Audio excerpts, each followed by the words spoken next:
প্রথমেই দেখে নেব আজকের 50টি তাজা খবর। শুরুতেই শিরোনাম। ঢাকঢোল বাজিয়ে তীর্থঙ্করের গ্রেফতারে উদযাপন, চলল ডিমবর্ষণও, ছেলে ধরা পড়তেই আগাম জামিনের আর্জি নির্মলের। মন্ত্রীর সামনে কান ধরে ক্ষমা চাইলেও রেহাই নেই, গুমায় গ্রেফতার রেশন ডিলার। বন্ধুর বাড়িতে মোবাইল কেড়ে নিয়ে ধর্ষণ, ঠাকুরপুকুর থানায় অভিযোগ দায়ের যুবতীর, 3জনকে গ্রেফতার করল পুলিশ। বঙ্গে কার্যকর গুন্ডা দমন আইন, হারমাত তৃণমূলী গুন্ডাদের জব্দ করতে এটা দরকার ছিল বললেন মুখ্যমন্ত্রী। তৃণমূল সাংসদ দোলা সেনকে ঘিরে বিক্ষোভ, দুর্গাপুরে কালো পতাকা ও চোর স্লোগান। 10 জেলায় হলুদ সতর্কতা, তুমুল ঝড় বৃষ্টির পূর্বাভাস, প্রবল দুর্যোগ কোন কোন জেলায়। ধর্ষণ, জমি দখল, তোলাবাজিতে অভিযুক্ত বীরভূমে তৃণমূল নেতা গ্রেফতার, আদালত চত্বরেই মার ছোড়া হলো ডিম। 15-20 বছর পর টেট পাশের খাঁড়া, চাকরি বাঁচাতে কলকাতার রাজপথে হাজার হাজার প্রাথমিক শিক্ষক। খাওয়ার যাত্রীদের উপর পুষ্পবৃষ্টি, শ্রাবণী মেলায় 15 কোটি টাকার আর্থিক অনুদানের ঘোষণা মুখ্যমন্ত্রীর। কঙ্কালীতলার তৃণমূলের গুণধর উপপ্রধান শেখ মামুনকে পালিশ করল জনতা, হিমশিম খেল পুলিশ। জোড়া সুখবর আসছে সরকারি কর্মীদের জন্য, নয়া পে কমিশন থেকে ডিএ নিয়ে বড় আপডেট। এলইডি স্ক্রিনে রাস্তার ধারে প্রস্রাবের ফুটেজ, জনতাকে সবক শেখাচ্ছে পড়শি রাজ্য, আপনি সতর্ক তো। ভিডিও কলে সদ্যজাত নাতনির মুখ দেখার পরই নৌকাডুবি, ভিয়েতনামে নৌকাডুবিতে মৃত প্রৌঢ়। রাম মন্দিরে চুরি ছোটখাটো ঘটনা, অনুপমের মন্তব্যে বিতর্ক, জোকার কটাক্ষ নাসিরুদ্দিন শাহের। গুন্ডা দমন আইনের সাধারণ মানুষের অধিকার খর্ব হতে পারে, আশঙ্কা প্রকাশ করে হাইকোর্টের দৃষ্টি আকর্ষণ। ভেরিফিকেশনের পরেই তালিকা থেকে বাদ গেল 92 লক্ষ নাম, প্রতি মাসে মিলবে না সরকারি টাকা। ঋতব্রত শিবিরের বিরুদ্ধে এবার আসরের সরাসরি মমতা, দল বাঁচাতে নিলেন বড় পদক্ষেপ, এক চিঠিতেই হবে বাজিমাত। মেদিনীপুরের নামে স্কুলে ছাত্রকে যৌন নির্যাতন, অভিযুক্তকে আড়ালের প্রচেষ্টায় রণক্ষেত্র এলাকা। রেল লাইনের ধারে 8টি তাজা বোমা, বড়সড় বিপদ থেকে রক্ষা পেল বীরভূম। 21শে জুলাইকে ঘিরে ধর্মতলায় 60 দিনের নিষেধাজ্ঞা কেন, পুলিশের বিরুদ্ধে হাইকোর্টের দ্বারস্থ তৃণমূল। রথযাত্রায় 60টি কমিটিকে 5 লাখের অনুদান, হেরিটেজ মন্দিরে 1000 কোটির প্যাকেজ ঘোষণা মুখ্যমন্ত্রীর। নন্দীগ্রামে কত ভোটে জিতবে বিজেপি, হিসেব কষে বড় চ্যালেঞ্জ ছুড়লেন শুভেন্দু। রাস্তায় ডেলিভারি বয়ের অশালীন ইঙ্গিত, কলার ধরে সোজা থানায় টানলেন মহিলা পুলিশ কর্মী।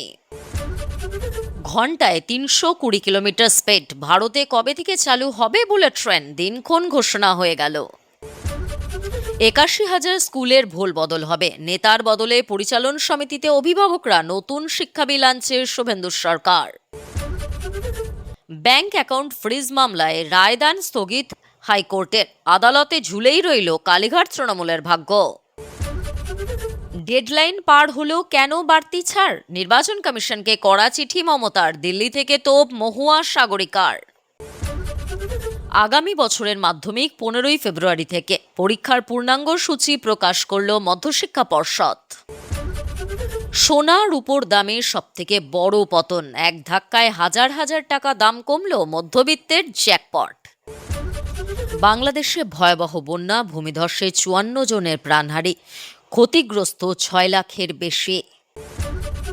নাবালিকার রহস্য মৃত্যুর প্রমাণ লোপাটের চেষ্টা, বাঁকুড়ায় গ্রেফতার তৃণমূল নেত্রী।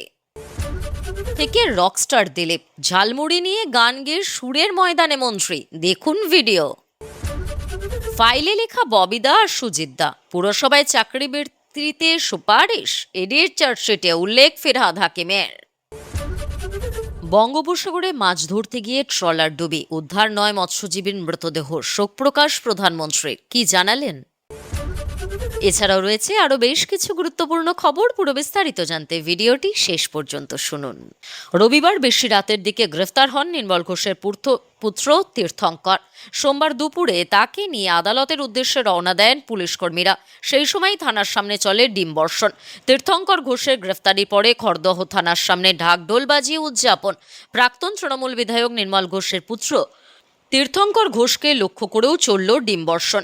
একের পর এক ডিম গিয়ে পড়ল বিধায়ক পুত্রের গায়ে। ঢাকঢোল বাজিয়ে চলল তার গ্রেফতারি উদযাপন। সোমবার তীর্থঙ্করকে আদালতে নিয়ে যাওয়ার সময় এমনই দৃশ্য দেখা গেল খড়দহ থানার সামনে। এদিকে পুত্রের গ্রেফতারির পরেই আগাম জামিন চেয়ে হাইকোর্টের দ্বারস্থ হয়েছেন নির্মল। রবিবার বেশি রাতের দিকে দক্ষিণেশ্বর থেকে বিধায়ক পুত্রকে গ্রেফতার করে পুলিশ। সোমবার দুপুরে তীর্থঙ্করকে নিয়ে যাওয়া হয় ব্যারাকপুর আদালতে। বিচারক তার 6 দিনের পুলিশি হেফাজতের নির্দেশ দিয়েছেন।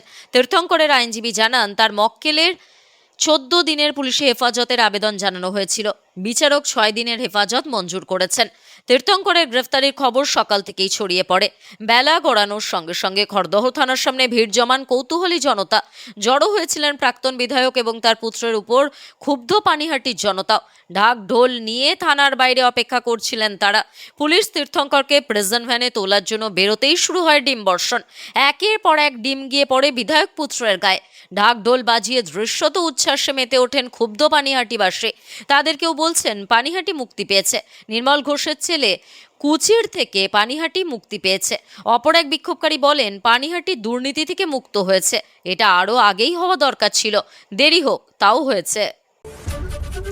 রেশন দুর্নীতির অভিযোগে গুমায় খাদ্যমন্ত্রীর হানা। গ্রেফতার রেশন ডিলার শ্যামল সাহা। সোমবার 13 জুলাই রেশন বন্টনে ব্যাপক অনিয়ম ও দুর্নীতির অভিযোগে আচমকাই উত্তর 24 পরগনার গুমায় হানা দিয়েছেন রাজ্যের খাদ্যমন্ত্রী অশোক কীর্তনিয়া।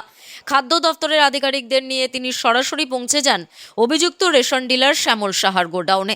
সেখানে গিয়ে ওই রেশন ডিলারকে একের পর এক প্রশ্ন করেন খাদ্যমন্ত্রী। এরপরেই তার জবানবন্দিতে একাধিক বিস্ফোরক তথ্য পান তিনি।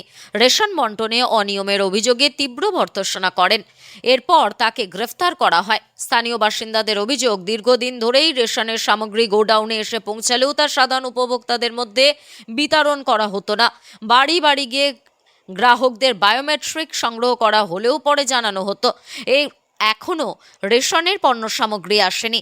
ফলে বহু মানুষ ভোর থেকে লাইনে দাঁড়িয়েও খালি হাতে বাড়ি ফিরতে বাধ্য হতেন। এদিন খাদ্যমন্ত্রী শ্যামলের গোডাউনে আচমকা হানা দিলে তার সামনে বহু উপভোক্তা নিজেদের ক্ষোভ উগড়ে দেন। কেউ কেউ কান্নায়ও ভেঙে পড়েন। দীর্ঘদিন ধরে চলা এই পরিস্থিতির অভিযোগ পাওয়ার পরেই আজ খাদ্যমন্ত্রী আকস্মিক পরিদর্শনে যান শ্যামলের গোডাউনে। সেখানে বিপুল পরিমাণ রেশনের বস্তা মজুদ দেখতে পেয়ে তিনি ক্ষোভ প্রকাশ করেন। তবে জেরায় সবটা পরিষ্কার হয়ে গেলে অভিযুক্ত ডিলার শ্যামল সাহা কান ধরে ক্ষমা চান মন্ত্রীর কাছে। তিনি ভবিষ্যতে আর এমন কাজ করবেন না বলেও আশ্বাস দেন। কিন্তু খাদ্যমন্ত্রী স্পষ্ট জানিয়ে দেন, আগে অন্যায়ের শাস্তি ভোগ করুন, তারপর অন্য কথা হবে। খাদ্যমন্ত্রীর দাবি, দীর্ঘদিন ধরে রাজনৈতিক প্রভাব খাটিয়ে এই ধরনের অনিয়ম চলছিল, তবে বর্তমান সরকার আর এগুলো বরদাস্ত করবে না। জানানো হয়েছে অভিযুক্ত ডিলারের বিরুদ্ধে কড়া ব্যবস্থা নেওয়া হবে এবং প্রয়োজন হলে রেশন ডিলারের লাইসেন্সও বাতিল করা হবে। ঘটনায় পুলিশ অভিযুক্ত রেশন ডিলার শ্যামল সাহাকে গ্রেফতার করেছে। মন্ত্রীর এই আচমকা হানাকে কেন্দ্র করে গুমা এলাকায় ব্যাপক উত্তেজনা ছড়িয়ে পড়েছে। ঘটনাটি ঘটেছে শনিবার রাতে। অসৎ উদ্দেশ্যে তার মোবাইল কেড়ে নেওয়া হয়েছিল বলে অভিযোগ নির্যাতিতার। পুলিশ তদন্তে নেমে 3 অভিযুক্তকে গ্রেফতার করেছে। রাতে বন্ধুর বাড়ি গিয়ে ধর্ষণের শিকার হলেন যুবতী। ঠাকুরপুকুর থানায় এমনই অভিযোগ দায়ের করেছেন নির্যাতিতা। শুধু ওই বন্ধু নয়, আরও 2 জনের নামে অভিযোগ দায়ের করা হয়েছে। তদন্তে নেমে পুলিশ 3 অভিযুক্তকে গ্রেফতার করেছে। ঘটনাটি ঘটেছে শনিবার রাতে। পুলিশ সূত্রে খবর, প্রধান অভিযুক্ত ওই তরুণীর বন্ধু। নির্যাতিতার অভিযোগ, জোর করে তার সঙ্গে শারীরিক সম্পর্কে লিপ্ত হন প্রধান অভিযুক্ত। অপর এক অভিযুক্ত তার পরনে জামাকাপড় খুলে নেন বলেও অভিযোগ। শুধু তাই নয়, নির্যাতিতার দাবি ওই অভিযুক্ত তার সঙ্গে অভব্য ব্যবহারও করেন। এমনকি তার ফোন কেড়ে নেওয়ার অভিযোগও করেছেন নির্যাতিতা।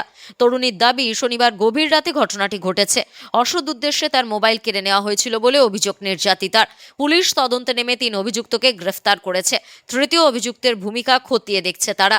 পুলিশ সূত্রে খবর, মোবাইল ফোনটি উদ্ধার করা সম্ভব হয়েছে। কেন নির্যাতিতার ফোন কেড়ে নেওয়া হয়েছিল তা জানার চেষ্টা করছে পুলিশ। ধৃত 3 জনকে জেরা করে ঘটনা সম্পর্কে আরও বিস্তারিত তথ্য সংগ্রহের চেষ্টা করছেন তদন্তকারীরা। পুলিশ সূত্রে খবর, প্রধান অভিযুক্তের 2 বন্ধু রবিবার সকালে তার বাড়ি গিয়েছিলেন। এখনও পর্যন্ত নির্যাতিতাকে হেনস্থার ঘটনায় তাদের প্রত্যক্ষ কোনো যোগ পাওয়া যায়নি বলে পুলিশ সূত্রে খবর। তবে পুরো বিষয়টি আরও খতিয়ে দেখছেন তদন্তকারীরা। সোমবার থেকে কার্যকর হয়ে গেল গুন্ডা দমন আইন। পশ্চিমবঙ্গ সমাজবিরোধী কার্যকলাপ এবং সংগঠিত অপরাধ রুখতে এই আইন এনেছে রাজ্য। শুক্রবার বারুইপুরে গিয়ে সেই আইন কার্যকর করার কথা জানিয়েছিলেন মুখ্যমন্ত্রী শুভেন্দু অধিকারী। সোমবার 3 বিজেপি প্রার্থীর রাজ্যসভায় মনোনয়ন জমা করিয়ে তিনি বলেন, এটা খুব দরকার ছিল, প্রয়োজনের ডাক ছিল। 34 বছর কমিউনিস্ট হারমাদদের সরকার ছিল, তারপর 15 বছর তৃণমূলী গুন্ডাদের সরকার ছিল। তাদের জব্দ করার জন্য এই আইনের খুব দরকার ছিল। বিধানসভায় আমরা আইন পাশ করিয়েছি, রাজ্যপাল অনুমোদন দিয়েছেন। নবান্নের ধারণা হলো বর্তমানে যে আইন রয়েছে তা অন্তত এই বাংলায় আইনের শাসন কায়েম করে রাখার পক্ষে যথেষ্ট নয়। তৃণমূল জামানায় তোলাবাজি, সিন্ডিকেট রাজ, গুন্ডামি যে চরম মাত্রায় পৌঁছেছিল তা ঠান্ডা করতে বাড়তি দাওয়াই দরকার। প্রস্তাবিত নতুন বিল হলো সেই দাওয়াই। বিলে অ্যান্টি সোশ্যাল অ্যাক্টিভিটি বা সমাজবিরোধী কার্যকলাপের সংজ্ঞা বেশ বিস্তৃত। বলা হয়েছে সাধারণ মানুষের মনে আতঙ্ক তৈরি করতে পারে বা মানুষ নিরাপত্তাহীনতা ভুগতে পারেন এমন সব কাজই সমাজবিরোধী কাজের সংজ্ঞার মধ্যে আনা যাবে। এর মধ্যে রাখা হয়েছে জনশৃঙ্খলা নষ্ট করা, মানুষের জীবন বা সম্পত্তির ক্ষতির আশঙ্কা তৈরি করা, আইনসম্মত ব্যবসা বাণিজ্য বা পেশায় বাধা দেওয়া, বেআইনিভাবে কারো স্থাবর বা অস্থাবর সম্পত্তি দখল করা, সরকারি বা বেসরকারি সম্পত্তির ক্ষতি করা, খনি, বালি, পাথর বা প্রাকৃতিক সম্পদ বেআইনিভাবে উত্তোলন করা, বন্যপ্রাণী বা বনজ সম্পদের ক্ষতি করা। দুর্গাপুরে ফের রাজ্যসভা তৃণমূল সাংসদ দোলা সেনকে কালো পতাকা দেখালেন বিজেপির কর্মী সমর্থকেরা। সোমবার দুর্গাপুরের ইস্পাত নগরীর দুর্গাপুর হাউসে কেন্দ্রীয় ইস্পাত মন্ত্রীর সঙ্গে সাক্ষাৎ করতে যান দোলা সেন। বৈঠক শেষে তিনি দুর্গাপুর হাউস থেকে বেরিয়ে যাওয়ার সময় বিজেপির কর্মী সমর্থকরা তার গাড়ি আটকে দেওয়ার চেষ্টা করেন বলে অভিযোগ। এরপর উপস্থিত বিজেপি কর্মী সমর্থকরা তৃণমূলের রাজ্যসভার সাংসদকে উদ্দেশ্য করে কালো পতাকা প্রদর্শন করেন, চোর চোর স্লোগানও দিতে শুরু করেন। ঘটনাকে ঘিরে কিছু সময়ের জন্য দুর্গাপুর হাউসের বাইরে উত্তেজনাপূর্ণ পরিস্থিতি সৃষ্টি হয়। পরিস্থিতি নিয়ন্ত্রণে ঘটনাস্থলে মোতায়েন ছিল পুলিশ। তৃণমূলের সাংসদকে কালো পতাকা দেখানো দলের উপস্থিত ছিলেন বিজেপি কর্মী জয়দীপ বন্দ্যোপাধ্যায়। তিনি দাবি করেন তৃণমূল শ্রমিক সংগঠনের চোর নেতারা বিজেপির গা ঘেঁষার চেষ্টা করছে, সেই কারণেই আমরা দোলা সেনকে কালো পতাকা দেখিয়েছি। দোলা সেন খারাপ তৃণমূলের সঙ্গে যুক্ত। চলতি মাসেই নদিয়ার কালীগঞ্জে কৃষ্ণনগরে তৃণমূল সাংসদ মহুয়া মৈত্রের দলীয় কার্যালয়ে মিটিংয়ে যোগ দিতে আসার ঘটনাকে কেন্দ্র করে এই বিক্ষোভের সূত্রপাত হয়। সেখানে তাকে কালো পতাকা দেখানো হয় এবং লক্ষ্য করে ডিম ছোড়ার অভিযোগ ওঠে। ওই দিন সেখানে 21শে জুলাই প্রস্তুতির বৈঠক ছিল, উপস্থিত ছিলেন সাংসদ দোলা সেনও। সেই সময়ও এই ঘটনা ঘটে। দলীয় কার্যালয়ে মিটিং চলাকালীন তৃণমূল সাংসদ মহুয়া মৈত্র পৌঁছালে বিজেপি কর্মী বলে দাবি করা বিক্ষোভকারীরা তার গাড়ি ঘিরে ধরে। তাকে লক্ষ্য করে গো ব্যাক স্লোগান দেওয়া হয় এবং কালো পতাকা দেখানোর পাশাপাশি ডিম ছোড়া হয় বলে অভিযোগ। দক্ষিণবঙ্গের প্রায় সব জেলাতেই 14ই জুলাই মঙ্গলবার ঝড় বৃষ্টির পূর্বাভাস দিয়েছে আলিপুর আবহাওয়া দফতর। ভারী বৃষ্টির সতর্কতা রয়েছে দক্ষিণবঙ্গের বেশ কয়েকটি জেলার 2-1 জায়গায়। ভারী বৃষ্টি বলতে 7 থেকে 11 সেন্টিমিটার বৃষ্টি হতে পারে। উত্তর ও দক্ষিণ 24 পরগনা, হাওড়া, পূর্ব ও পশ্চিম মেদিনীপুর এই 5 জেলায় ভারী বৃষ্টির সতর্কতা দিয়েছে হাওয়া অফিস। মূলত বজ্রবিদ্যুৎ সহ বৃষ্টি হবে। বৃষ্টির সঙ্গে বইবে দমকা ঝোড়ো হাওয়া। দক্ষিণবঙ্গের বিভিন্ন জেলায় জারি হয়েছে হলুদ সতর্কতা। উত্তর ও দক্ষিণ 24 পরগনা, হাওড়া, পূর্ব ও পশ্চিম মেদিনীপুর এই 5 জেলা ছাড়া দক্ষিণবঙ্গের বাকি জেলাগুলিতে হালকা থেকে মাঝারি বৃষ্টি হবে। 14ই এপ্রিল মঙ্গলবার উত্তরবঙ্গের প্রায় সব জেলাতে বৃষ্টির সম্ভাবনা রয়েছে। মূলত হালকা থেকে মাঝারি বৃষ্টি হবে, তবে বেশ কিছু জায়গায় ভারী বৃষ্টির সম্ভাবনাও রয়েছে। ভারী বৃষ্টির সতর্কতা রয়েছে উত্তরবঙ্গের উপরের দিকের 5 জেলায়, অর্থাৎ দার্জিলিং, কালিম্পং, কোচবিহার, জলপাইগুড়ি এবং আলিপুরদুয়ারে। জারি রয়েছে হলুদ সতর্কতা। ভারী বৃষ্টি বলতে 7 থেকে 11 সেন্টিমিটার বৃষ্টির সতর্কতা দিয়েছে হাওয়া অফিস। বজ্র বিদ্যুৎ সহ বৃষ্টির সঙ্গে বইবে দমকা ঝোড়ো হাওয়াও। ভালোই দুর্যোগ চলবে উত্তরবঙ্গের জেলাগুলিতে। আগামীকাল 14ই জুলাই মঙ্গলবার উত্তরবঙ্গ এবং দক্ষিণবঙ্গের প্রায় সব জেলাতেই ঝড় বৃষ্টির সতর্কতা দিয়েছে আলিপুর আবহাওয়া দফতর। ঝড় বৃষ্টির জন্য রাজ্য জুড়ে জারি হয়েছে হলুদ সতর্কতা। অতএব এখনই কমছে না দুর্যোগ, চলবে আরও কয়েকদিন। পুলিশ সূত্রে খবর, রবিবার লাভপুরের গঙ্গারামপুর থেকে তাকে গ্রেফতার করা হয়েছে। সোমবার অভিযুক্তকে বোলপুর আদালতে হাজির করানো হয়। রাজ্যে পালা বদলের পর থেকে পলাতক ছিলেন বীরভূম জেলার কঙ্কালীতলা গ্রাম পঞ্চায়েতের উপপ্রধান মামুন শেখ। রবিবার তাকে গ্রেফতার করেছে শান্তিনিকেতন থানার পুলিশ। সোমবার আদালতে হাজির করানোর সময় একের পর এক ডিম পড়ল তৃণমূল নেতার গায়ে। প্রথমে পুলিশের গাড়িতে ডিম বর্ষণ, তারপর মামুনের গায়ে কাঁচা ডিম ছোড়েন কয়েকজন। আদালতে নিয়ে যাওয়ার সময় কয়েকজন মামুনের উপর হাতও তুলেছেন। পুলিশ সূত্রে খবর, ভোট পরবর্তী হিংসা, ধর্ষণ, মারধর, সাধারণ মানুষকে গ্রাম ছাড়া করা, বাড়ি ভাঙচুর সহ একাধিক অভিযোগ ছিল মামুনের নামে। অভিযোগ ছিল বিভিন্ন অবৈধ কারবার চালানোরও। শান্তিনিকেতন থানার পুলিশ সূত্রে খবর, রবিবার লাভপুরের গঙ্গারামপুর থেকে তাকে গ্রেফতার করা হয়েছে। মামুনের গ্রেফতারি নিয়ে বিজেপি নেতা খোকন দাস বলেন, বিভিন্ন রকম অপরাধমূলক কাজের সঙ্গে যুক্ত উনি। সাধারণ মানুষকে কৃতদাস করে রাখতেন তিনি। উপযুক্ত শাস্তি হবে, কোনো অপরাধী ছাড় পাবে না। সোমবার মামুনকে আদালতে হাজির করানোর সময় একের পর এক ডিম ছোড়েন কয়েকজন, এমনকি আদালত চত্বরেই তাকে মারধর করেন কয়েকজন। কোনো রকমে পরিস্থিতি সামাল দিয়েছে পুলিশ। মামুনের বিরুদ্ধে ভোট পরবর্তী হিংসার মামলা যেমন রয়েছে, তেমনি বিভিন্ন এলাকায় জমি দখল করার অভিযোগ রয়েছে। পাশাপাশি মারধর ও ধর্ষণের মতো গুরুতর অভিযোগে তিনি অভিযুক্ত। কঙ্কালীতলার উপপ্রধান মামুন এবং সিউড়ি ২ নম্বর ব্লকে তৃণমূল ব্লক সভাপতি নুরুল ইসলামের গ্রেফতারি প্রসঙ্গে বীরভূম জেলার পুলিশ সুপার বিদিত রাজ বুন্দেশ বলেন, যে অভিযোগ ছিল সেই অভিযোগের পরিপ্রেক্ষিতে গ্রেফতার করা হয়েছে অভিযুক্তদের। পুলিশের তরফে তদন্ত করা হচ্ছে। ১৫-২০ বছর ধরে সুনামের সঙ্গে স্কুলে পড়ানোর পর জীবনের শেষ প্রান্তে এসে কি নতুন করে যোগ্যতা প্রমাণ করতে হবে? এই প্রশ্ন তুলেই সোমবার কলকাতার বুকে এক ঐতিহাসিক মহামিছিলের সাক্ষী থাকল জনতা। সুবোধ মল্লিক স্কোয়ার থেকে রানী রাসমণি রোড বৃষ্টি উপেক্ষা করে পা মেলালেন রাজ্যের হাজার হাজার প্রাথমিক শিক্ষক। তাদের একটাই দাবি, চাকরি ও সম্মান বাঁচানোর এই মরণপণ লড়াইয়ে আমরা আপোস করব না।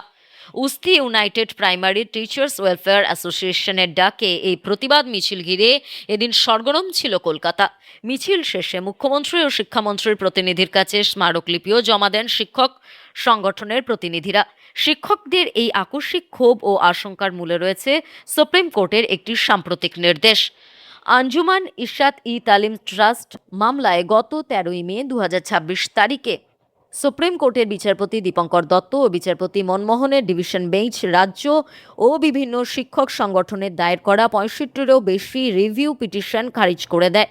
আদালত সংবিধানের ১৪২ অনুচ্ছেদ প্রয়োগ করে সাফ জানিয়েছে, আগামী ৩১ আগস্ট ২০২৮-এর মধ্যে কর্মরত সমস্ত শিক্ষক শিক্ষিকাকে বাধ্যতামূলকভাবে টেট পাশ করতে হবে। যদি তারা না পারেন তবে তাদের চাকরি থেকে অব্যাহতি নিতে হবে। শিক্ষক সংগঠনের দাবি, এই নির্দেশিকার বাস্তবতা নেই এবং স্বাভাবিক ন্যায় বিচারের পরিপন্থী। সংগঠনের সভাপতি সন্দীপ ঘোষ এবং সম্পাদক ভাস্কর ঘোষ জানান, রাজ্যে কর্মরত বহু শিক্ষক ২৯ জুলাই ২০১১ সালে এনসিটিই টেট নির্দেশিকা আসার অনেক আগেই চাকরিতে যোগ দিয়েছিলেন। সেই সময় থাকা আইন ও পশ্চিমবঙ্গ সরকারের সমস্ত বৈধ নিয়ম মেনেই তাদের নিয়োগ হয়েছিল। আজ এত বছর পর আগের নিয়োগেও নতুন নিয়ম চাপিয়ে দেওয়া কোনোভাবেই মেনে নেওয়া যায় না। শিক্ষকরা আরও মনে করিয়ে দিচ্ছেন যে ২০১৭ সালের শিক্ষা অধিকার আইনের সংশোধনীতেও বলা হয়েছিল, পূর্ববর্তী সময় থেকে কোনো নিয়ম চালু হলেও কারো চাকরি বা স্বার্থ যেন ক্ষুণ্ণ না হয়। পশ্চিমবঙ্গে ধর্মীয় পর্যটন ও তীর্থক্ষেত্রের উন্নয়নে একাধিক বড় ঘোষণা করলেন মুখ্যমন্ত্রী শুভেন্দু অধিকারী। সোমবার ৬০টি ঐতিহ্যবাহী রথযাত্রা কমিটির হাতে ৫ লক্ষ টাকা করে অনুদান তুলে দেন তিনি। মোট ৩ কোটি টাকার আর্থিক সহায়তা দেওয়া হয়েছে। পুরনো রথের রক্ষণাবেক্ষণ ও সংস্কারের কাজে এই অর্থ ব্যবহার করা হবে বলে জানান মুখ্যমন্ত্রী। তিনি বলেন, এবারের তালিকায় কোনো ত্রুটি থাকলে তা সংশোধন করা হবে। ভবিষ্যতে জেলা শাসকদের মাধ্যমে আরও নির্ভুল তালিকা তৈরি করা হবে। রথযাত্রার ঐতিহ্যকে আরও বড় উৎসবে পরিণত করার লক্ষ্যে সরকার কাজ করবে বলেও জানান তিনি। এদিন তীর্থক্ষেত্র সার্কিট গঠনের ঘোষণাও করেন মুখ্যমন্ত্রী। মুর্শিদাবাদের কিরিটেশ্বরী সহ রাজ্যের একাধিক প্রাচীন ও ঐতিহাসিক মন্দিরের সংস্কার ও হেরিটেজ সংরক্ষণের কাজ শুরু হবে। আগামী ২ বছরের এই প্রকল্পের গুরুত্বপূর্ণ কাজ সম্পন্ন করার লক্ষ্য নেওয়া হয়েছে। ধর্মীয় স্থানগুলির উন্নয়নে মোট ১,০০০ কোটি টাকা বরাদ্দের কথাও ঘোষণা করেন তিনি। এছাড়া ভারত সেবাশ্রম সংঘ পরিচালিত হাসপাতালগুলিকে আয়ুষ্মান ভারত প্রকল্পের আওতায় আনা হবে বলে জানান মুখ্যমন্ত্রী। রামকৃষ্ণ মিশনের একাধিক প্রস্তাবও রাজ্য সরকার গ্রহণ করেছে। সিমলায় স্বামী বিবেকানন্দের জন্মস্থানের উন্নয়নের জন্য ৫ কোটি টাকা অনুদান দেওয়ার ঘোষণাও করা হয়েছে। শ্রাবণী মেলাকে সামনে রেখে তারকেশ্বরের জন্য বিশেষ পরিকল্পনার কথা জানান শুভেন্দু অধিকারী। তিনি বলেন, তারকেশ্বরের উন্নয়নে ১৫ কোটি টাকা বরাদ্দ করা হয়েছে। তীর্থক্ষেত্রের পরিকাঠামো উন্নয়নে এই অর্থ ব্যয় হবে। শেওড়াফুলি থেকে তারকেশ্বর পর্যন্ত প্রতি ৫ কিলোমিটার অন্তর সেবা কেন্দ্র তৈরি করা হবে। সেখানে জলযাত্রীদের জন্য বিশ্রাম, পানীয় জল ও প্রয়োজনীয় পরিষেবার ব্যবস্থা থাকবে। আবহাওয়া অনুকূলে থাকলে শ্রাবণ মাসের প্রতি সোমবার সরকারি হেলিকপ্টার থেকে জলযাত্রীদের উপর গোলাপের পাপড়ি বর্ষণের ব্যবস্থাও করা হবে। তারকেশ্বরের পাশাপাশি জলপাইগুড়ির জলপেশ মন্দির এবং ভুটান সীমান্তের জয়ন্তী এলাকার মন্দিরেও বিশেষ ব্যবস্থা নেওয়া হচ্ছে। পুলিশি সহায়তা শিবির, মেডিকেল ক্যাম্প, পানীয় জল, ওআরএস এবং বিশ্রামের ব্যবস্থা থাকবে পুরো শ্রাবণ মাস জুড়ে। একুশের ভোট পরবর্তী হিংসায় নাম জড়িয়েছিল। তৃণমূল জামানায় তার টিকি ছুঁতে পারেনি পুলিশ। রাজ্যে পালাবদলের পর থেকে এলাকা ছাড়া। কঙ্কালীতলা গ্রাম পঞ্চায়েতে তৃণমূল উপপ্রধানকে হন্যে হয়ে খুঁজছিল পুলিশ। পালিয়ে বাঁচার শত চেষ্টা করেও শেষ রক্ষা হয়নি। রবিবার রাতে লাভপুরের একটি এলাকা থেকে মামুন শেখকে গ্রেফতার করা হয়। সোমবার তাকে আদালতে পেশ করার জন্য নিয়ে যাওয়া হলে আছড়ে পড়ে জনবিস্ফোরণ। আদালত চত্বরে তাকে নিয়ে পৌঁছাতে পুলিশের গাড়ি লক্ষ্য করে চলে ব্যাপক ডিম বৃষ্টি। পুলিশ গাড়ির দরজা খুলতেই ধৃত তৃণমূল নেতাকে রীতিমতো হাইজ্যাক করে বেদম মারধর করতে থাকে উত্তেজিত জনতা। পুলিশ কোনো ক্রমে ধৃত নেতাকে ছাড়ানোর চেষ্টা করলেও উন্মত্ত জনতা পরপর কিল ঘুষি চড় মারতে থাকেন। ধৃতকে প্রহার থেকে বাঁচাতে গিয়ে পুলিশের উপরেও ডিম পড়ে। ধৃত কঙ্কালীতলা গ্রাম পঞ্চায়েতের উপপ্রধানের বিরুদ্ধে বিজেপি কর্মীদের জমি দখল করে নেওয়া, তৃণমূল কার্যালয়ে তুলে নিয়ে গিয়ে আটকে রেখে মারধর করা, জরিমানা করা, বাড়িঘর লুটপাট ভাঙচুর ও তার সঙ্গেই প্রচুর মহিলাদের সঙ্গে দুষ্কর্ম করার অভিযোগ রয়েছে। এমনকি তার বিরুদ্ধে ধর্ষণের মামলাও রয়েছে। সেই বিষয়ে তদন্ত করেছিল সিবিআই। কঙ্কালীতলা পঞ্চায়েতে একাধিক দুর্নীতির সঙ্গেও নাম জড়িয়েছে মামুন শেখের। তাই এদিন আদালতে নিয়ে আসার সময় কঙ্কালীতলা পঞ্চায়েতের বিভিন্ন গ্রামের মানুষজন আদালত চত্বরে জড়ো হয়েছিলেন। তাদের দীর্ঘদিনের ক্ষোভের বহিঃপ্রকাশ সেদিন দেখা যায় আদালত চত্বরে। রাজ্যে ঘোষণা হয়েছে সপ্তম পে কমিশন। 2027 জানুয়ারি থেকেই নয়া পে কমিশন সরকারি কর্মচারীদের জন্য আসতে পারে বলে আপডেট। এদিকে অষ্টম পে কমিশন নিয়ে বড় সুখবর আসতে চলেছে কেন্দ্রীয় সরকারি কর্মচারীদের জন্য। নয়া পে কমিশনে বেসিক পে বৃদ্ধি, বাড়ি ভাড়া ভাতা বৃদ্ধি থেকে শুরু করে বাড়বে অন্যান্য সুবিধাও। একাধিক রিপোর্টে দাবি করা হয়েছে অষ্টম পে কমিশনে 18,000 টাকার বেসিক পে বেড়ে পৌঁছাতে পারে 72,000 টাকায়। অষ্টম পে কমিশনে চালু হলে এর দ্বারা উপকৃত হবেন 1,20,00,000-এরও বেশি পরিবার। এর মধ্যে প্রতিরক্ষা কর্মী সহ প্রায় 50 লক্ষ বর্তমান কেন্দ্রীয় সরকারি কর্মচারী ও প্রায় 69 লক্ষ প্রাক্তন সরকারি কর্মী ও পেনশনভোগী। বর্তমান পরিস্থিতির কথা মাথায় রেখে বিভিন্ন কর্মী সংগঠন ও ইউনিয়নগুলি নয়া পে কমিশনের ফিটমেন্ট ফ্যাক্টর 1.92 গুণ থেকে বাড়িয়ে 3.83 গুণ বা 4 গুণ করার দাবি তুলেছে। সত্যি যদি এই ফিটমেন্ট ফ্যাক্টর আসে তাহলে সরকারি কর্মীদের সর্বনিম্ন মূল বেতন 18,000 টাকা থেকে 72,000 টাকায় পৌঁছে যেতে পারে এক ধাক্কায়। যদি সরকার সেই দাবি না মেনে কিছুটা মধ্যপন্থা অবলম্বন করে ফিটমেন্ট ফ্যাক্টর 2.5 থেকে 3 গুণের মধ্যে বিবেচনা করে সেক্ষেত্রেও মূল বেতন এক ধাক্কায় অনেকটাই বাড়বে। সূত্রের খবর, 2027 সালের মাঝামাঝি সময়ে অষ্টম বেতন কমিশন কার্যকর করতে পারে কেন্দ্র। বর্তমানে সেই প্রক্রিয়াই চলছে জোর কদমে। আজকের গুরুত্বপূর্ণ ঘটনাগুলি এখানেই শেষ। পরবর্তী আপডেটের জন্য সঙ্গে থাকুন এবং সঠিক তথ্য পেতে অপেক্ষা করুন। ধন্যবাদ।